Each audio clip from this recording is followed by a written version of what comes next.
नमस्कार, बहुत बहुत स्वागत है आपका। आप क्रिएटिविजन न्यूज देख रहे हैं, आपके साथ मैं हूं शबाब। महाराजगंज में सामाजिक समरसता महारैली का मंच तैयार था, भीड़ जुटी थी, हजारों लोग खड़े थे, नारे लग रहे थे, पीला गमछा गले में था, ओम प्रकाश राजभर आने वाले थे।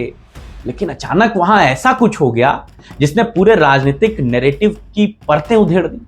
जैसे ही ओम प्रकाश राजभर का काफिला कलेक्ट्रेट परिसर में दाखिल हुआ, भीड़ के बीच से एक युवक निकला, उसके साथ था काला झंडा और वो ओम प्रकाश राजभर के सामने लहराने लगा। दोस्तों, ये कोई छोटी घटना नहीं थी, ये उस गुस्से का विस्फोट था जिसे अब ओम प्रकाश राजभर को दबाना मुश्किल होता जा रहा है।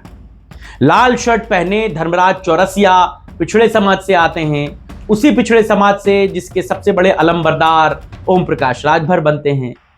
उस धर्मराज को शायद यह मालूम था कि हजारों लोगों की भीड़ में जब वो विरोध करेगा, पकड़ा जाएगा, मारा जाएगा, उस पर कार्रवाई होगी। लेकिन बावजूद इसके उसने फिर भी विरोध किया, क्योंकि उसके लिए यह सिर्फ एक झंडा नहीं था, यह उस धोखे के खिलाफ आवाज थी जो उसे और उसके जैसे हजारों लोगों को महसूस हो रही थी। पुलिस ने उसे फौरन हिरासत में ले लिया, लेकिन असली सवाल वहीं पर खड़ा रह गया कि क्या एक युवक को पकड़ लेने से जनता के भीतर उठ रहे आक्रोश को ओम प्रकाश राजभर दबा पाएंगे? असल में यह विरोध यूं ही नहीं फूटा या अचानक नहीं फूटा, इसकी जड़ें 2022 के चुनाव से जुड़ी, जब ओम प्रकाश राजभर ने पिछड़ों, दलितों और वंचितों के हक की बात करते हुए अखिलेश यादव के साथ गठबंधन किया। उस वक्त उन्होंने खुद को गरीबों की आवाज बताया, बीजेपी के खिलाफ मोर्चा खोला, लोगों ने भी उन पर भरोसा किया, उनको समर्थन दिया, उनके विधायकों को जिताया। लेकिन चुनाव खत्म होते ही तस्वीर बदल गई। जिस बीजेपी के खिलाफ वोट मांगे, उसी के साथ जाकर सत्ता की मलाई खाने लगे। मंत्री पद मिल गया, कुर्सी मिल गई, लेकिन जनता उसे तो आप पीछे छोड़ाए, उसके हाल पर छोड़ाए। और यही वजह है कि आज लोगों के बीच ये बात धारणा मजबूत हो रही है कि ओम प्रकाश राजभर की राजनीतिक विचारधारा नहीं है, बल्कि सीधे सीधे राजनीतिक सौदेबाजी पर उनकी पूरी सियासत टिकी। महाराजगंज की यह घटना उसी सियासी सौदे के खिलाफ एक खुला हुआ विरोध है। काला झंडा इस बात का प्रतीक बन गया कि अब सवाल जनता पूछ रही है, वो वादे कहां गए, वो हक की लड़ाई कहां गई? और सबसे बड़ा सवाल यह है कि क्या यह सब सिर्फ मंत्री बनने के लिए आपने किया?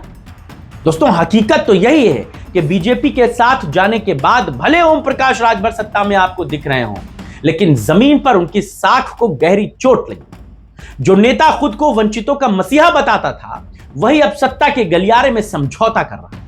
और यही वजह है कि उनके अपने समर्थकों के बीच भी असंतोष पनप रहा है।